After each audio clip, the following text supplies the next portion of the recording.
Good afternoon, or good morning, I guess, for you. Uh, this is just a short talk on Tuesday. I want to continue what we were talking about yesterday when we talked first about the ministry of the bishop. Today, I want to talk first about his co-workers, the other two orders within the sacrament of holy orders, but uh, I also want to talk a little bit more about apostolic succession.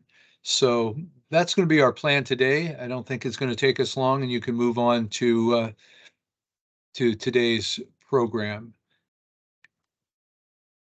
Give me just a second to get the jackpot.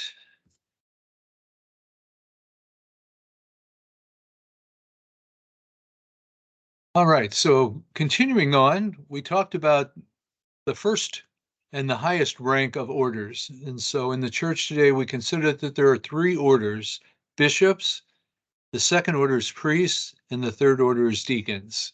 So I want to talk first a little bit about the role of priests. And so, as I mentioned in the last talk that I had with you, when the church started to grow, the bishop couldn't be everywhere. And so he needed somebody that he could deputize, in a sense, to share in his ministry. And so that's where, in a sense, where a parish priest came into being. And the word that we use for that is presbyter.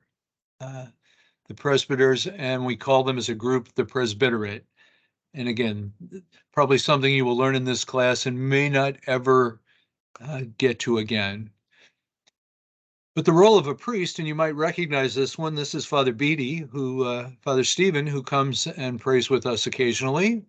He's also one of my co-workers at the Chancery, in addition to being the pastor of two parishes, the administrator, which is kind of like a pastor, at two more.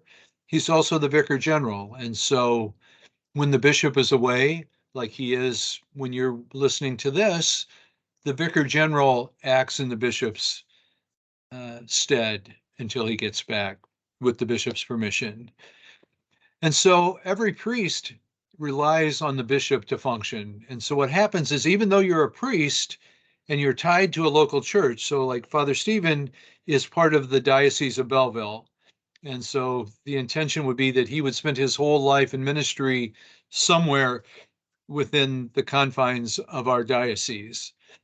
But he gets his faculties, he gets his permission to minister from the bishop. Uh, and so the bishop can take those away for a good reason, and it very, very seldom happens. But again, one of the things that's so important is that not only are the bishops united with each other and with the Bishop of Rome, the Pope, but every priest is united with his bishop. And so not only does the bishop care for them as a brother and as a father, but he's responsible for them and responsible that they teach what the church teaches as well.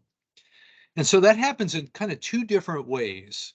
One is that before a priest is ordained in the ordination rite, before we ever lay hands on him, before we ever say the prayer of ordination, the bishop asks him questions. Are you prepared to live a celibate life? Are you prepared to pray for the people of God?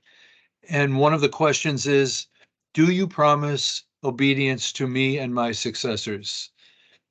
And so Father Stephen and every other priest that we come into contact has made that promise that they will be, when the bishop asks them something, they will say yes. Uh, and normally what the bishop's asking is to do what the church asks you to do. I mentioned that before the bishop was ordained to be our bishop, he had to take a vow, or he had to make a profession of faith, saying, this is what the church believes, this is what I believe, and what I will teach. It's the same for a pastor. When a pastor takes a new role, when someone is promoted to the priesthood, is to ordain for that, he makes a profession of faith as well.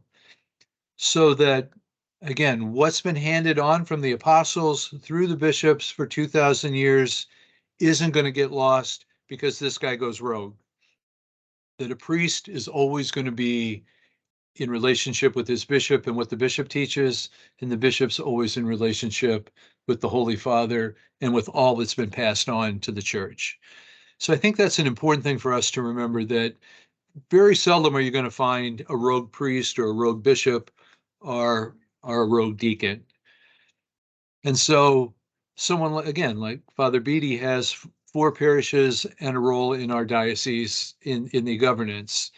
Um, and most of our priests have at least one parish, often several.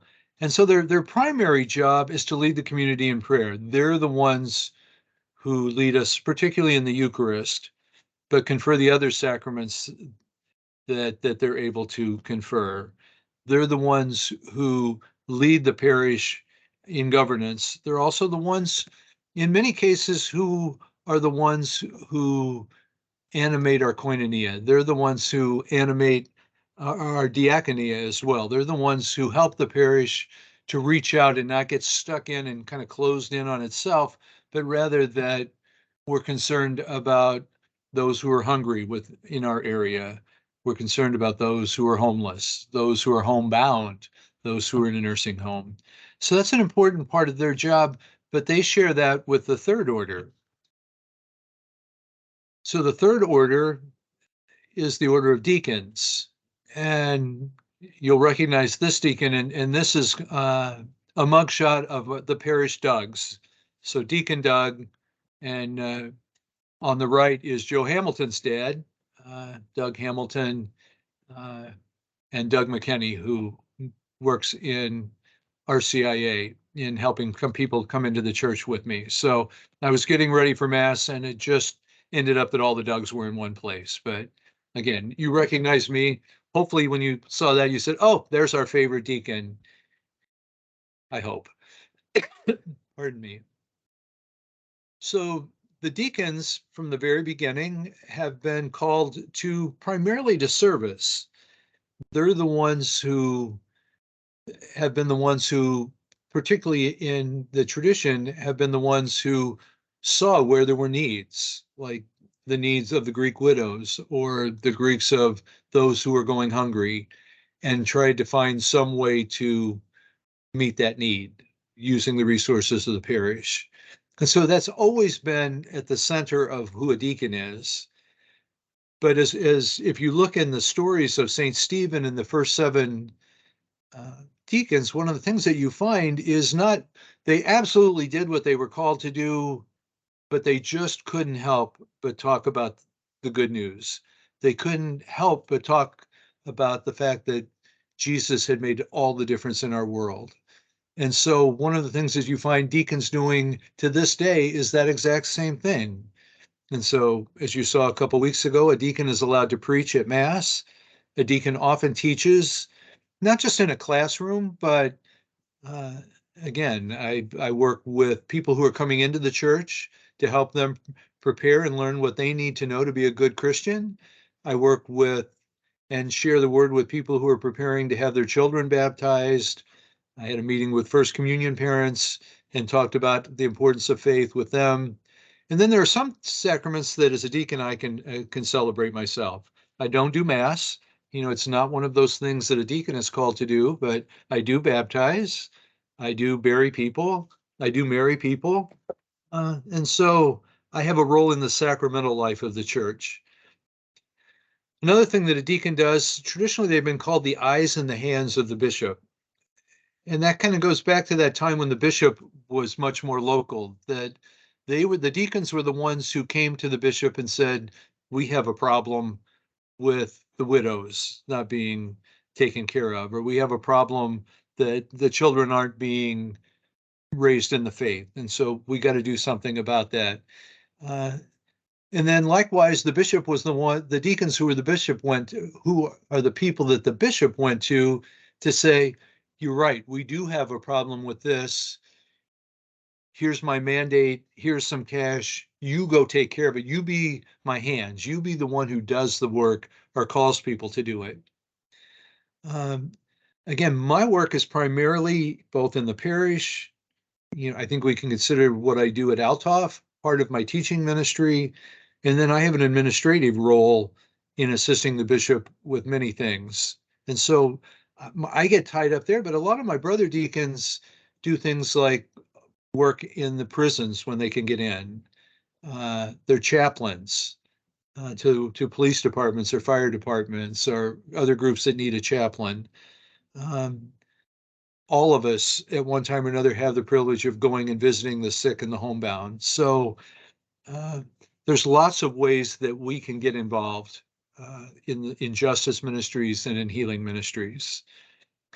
And again, we're very much co-workers with the bishop and the priest. We get our permission to minister from the bishop, just like a priest does. We also take a vow of obedience before we're ordained.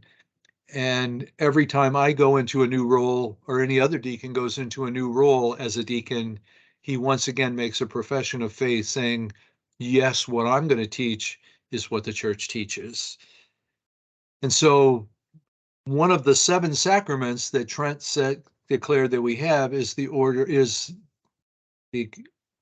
sacrament of holy orders. And that sacrament of holy orders has these three divisions: bishops, priests, and deacons, all of which are important. And like everything in the church, we have a ritual for that. And so if we're going to ordain bishops or deacons in the church, there's a book that tells us exactly how to do that, when we should lay hands on, what the questions are we should ask, and what we should do when we call down the Holy Spirit in prayer.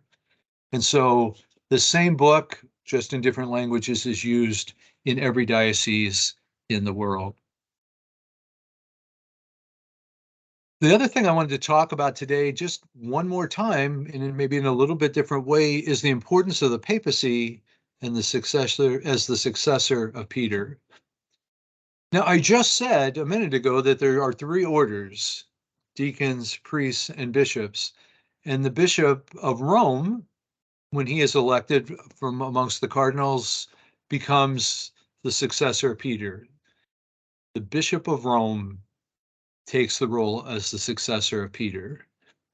And it goes back to the beautiful passage from the scriptures: "You are Peter, and on this rock I will build my church." And so, again, his role as a bishop is the same as every other bishop, except that his church, he not only has the Church of Rome, but in a sense, he's the one who calls all of the bishops of the world together. He's the one who's the center of unity for the church. And that's probably one of the greatest reasons why we've been able to not only survive, but thrive as a church for 2,000 years and to grow, is that we have one person at any given time who's kind of, this is the person we can go to when anything else seems confusing. He's the rock.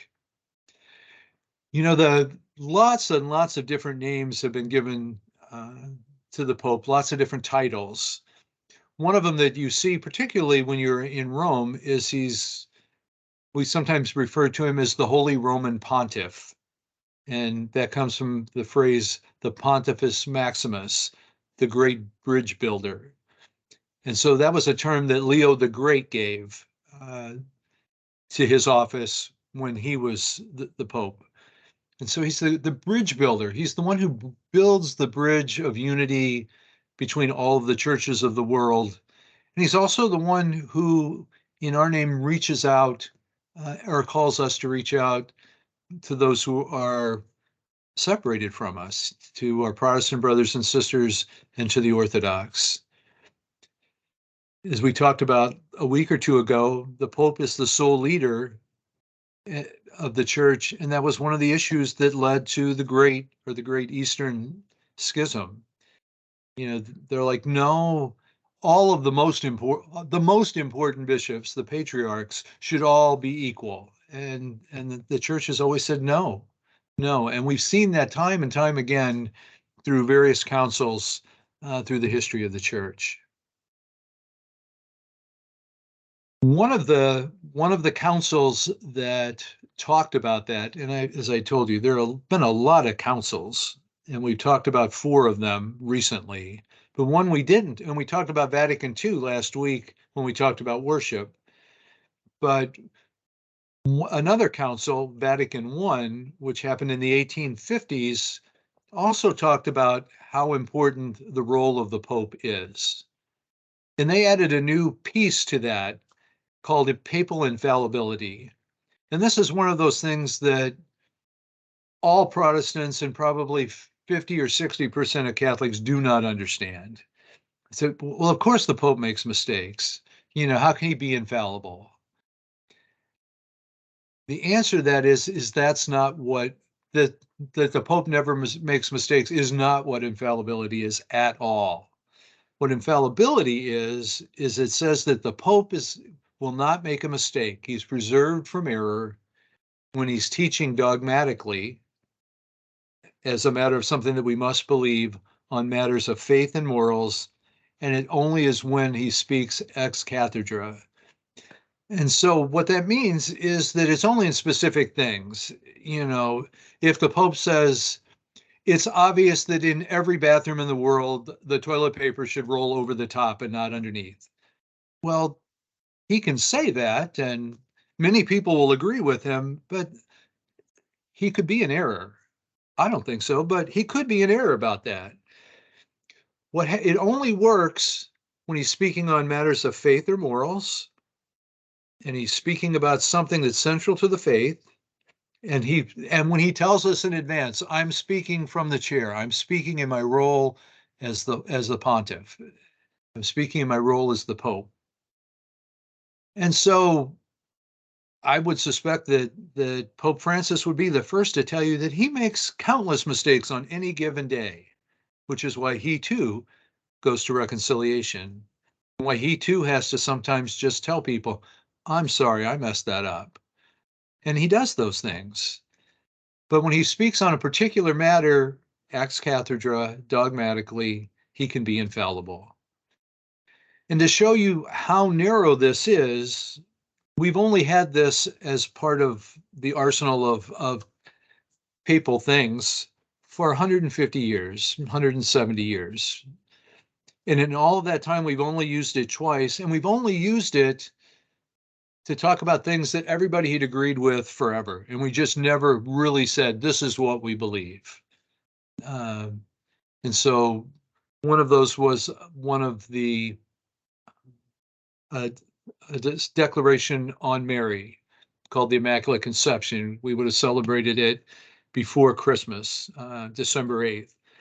And so he declared, we believe that Mary was conceived without sin because Jesus couldn't possibly have come into someone who was sinful. God himself would not have done that. And so we can back that up and say Mary was conceived without sin, which, again, we could argue that all day, but the church says this is what we believe. And they did that right after Vatican I. And then we've only done it once since. And so it's not something that everybody should be going, oh my God, what do you mean the Pope can't make mistakes? Because that is not true. The Pope makes lots of mistakes, and he would be the first to tell you that. So just a couple other things about a little bit more papal info. St. Gregory the Great used the title for the Pope, the servant of the servants of God. And so I think that's a beautiful way to be reminded that before the Pope was the Pope, he was a bishop. Before he was a bishop, he was a priest. Before he was a priest, he was ordained a deacon. And in all of those roles, all the way up through Pope, it's not about, even though you're in a leadership role, it's not about lording it over people, but it's how can I be a servant? And so if we consider that the entire church, all 1.4 billion people of us are servants of God, well, he's the servant that helps us. He's the servant who helps us be all that God would ask us to be. Pope John Paul II, who was the Pope for about 50% of my life, said that he's the first servant of unity, that he's the one who pulls us together. Again, as the successor of Peter, that's part of his role. And the last thing that I would say, and I know you're grateful for that, is that the College of Bishops, even if all 6,700 of them, other than the Pope, are in a room and they say, well, we think this, they don't have any authority unless they're united with the Pope. So the body can say whatever it wants, but if it doesn't have the head, the Pope, then it doesn't have any meaning. So the Pope speaks on behalf of all the bishops. It's not the bishops getting together and taking a vote. So I think that's an important piece also, again, showing how central the role of the Pope is to our unity. All right, once again, we've got a written assignment for today. Uh, Kind of a truncated version the of the directed reading worksheets that you were doing last semester. I think it might be a good way to just kind of pull all of this together and maybe a few odd pieces that I didn't think were important enough to talk about myself. So I wish you a blessed day, and I will look forward to talking with you again tomorrow. Thanks so much.